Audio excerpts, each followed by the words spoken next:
As a fresh face in the building industry, with more theoretical knowledge than practical experience, I landed a job with a small company known for crafting quaint country saunas and log cabins. My eagerness to learn and contribute was palpable, leading to my inclusion in a team assigned to put the finishing touches on a project nearing delivery. Our work site, nestled on the edge of a heathland, lay about 20 miles from the nearest town, surrounded by a sparse undergrowth. The project, a modest two-story house, was in its final stages, requiring only the installation of windows, doors, and electrical fixtures. Its design was simple yet functional, featuring a combined living room and kitchen, a separate pantry, and a designated space for a staircase next to the bathroom. From the break of dawn at 5 a.m., we toiled tirelessly, installing the front and back doors and setting in place almost all the windows. Only one window, facing the dense forest, was left pending, scheduled for installation the following day alongside the staircase. Our progress was halted by the absence of the village electrician, delaying the electrical work. As the day waned into night, my colleagues packed up, ready to make the hour-long journey back to civilization. I, however, chose to stay behind. Without family obligations and dreading the thought of the grueling commute back at dawn, I opted for the solitude of the incomplete cabin. Settling in for the night, I lit a kerosene lamp and prepared a simple meal of instant ramen, accompanied by a draft beer kept cold in my trusty thermos. The modest dinner was surprisingly refreshing, but the tranquility was short-lived. The front door creaked open, revealing the pitch-black night beyond, an ominous sign that I was not as alone as I thought. Assuming it was the wind, I ventured outside to secure the door, only to be enveloped by an unnerving darkness. The inky blackness, thicker than anything I'd ever experienced, heightened my senses, sending shivers down my spine as I fumbled with the door, my back to the unknown. After ensuring the door was firmly shut, the unsettling calm of the cabin was violently disrupted by a series of loud knocks. Alone and isolated, I hesitantly called into the darkness, but was met only by an oppressive silence that seemed to echo back at me. Just as I thought the night couldn't grow any more terrifying, a chilling laugh pierced the silence from the second floor, a space empty and incomplete.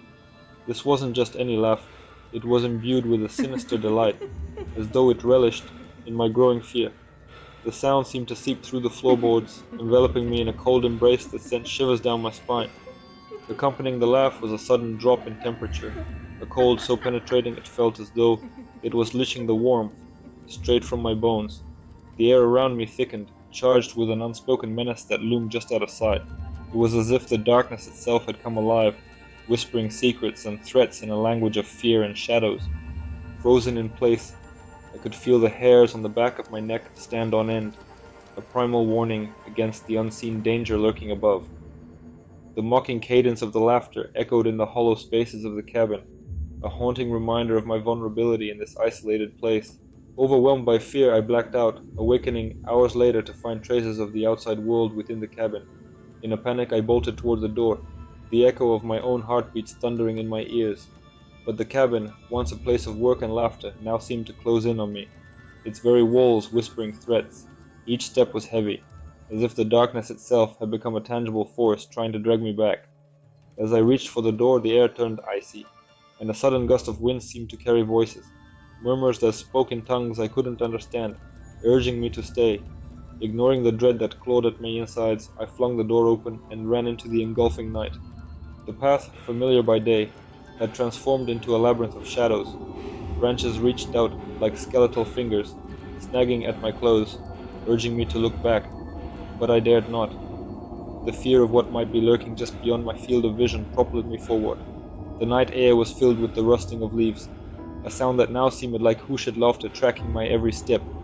With every stride away from the cabin, I felt an inexplicable force nipping at my heels, as if the shadows themselves were alive, eager to pull me into their embrace.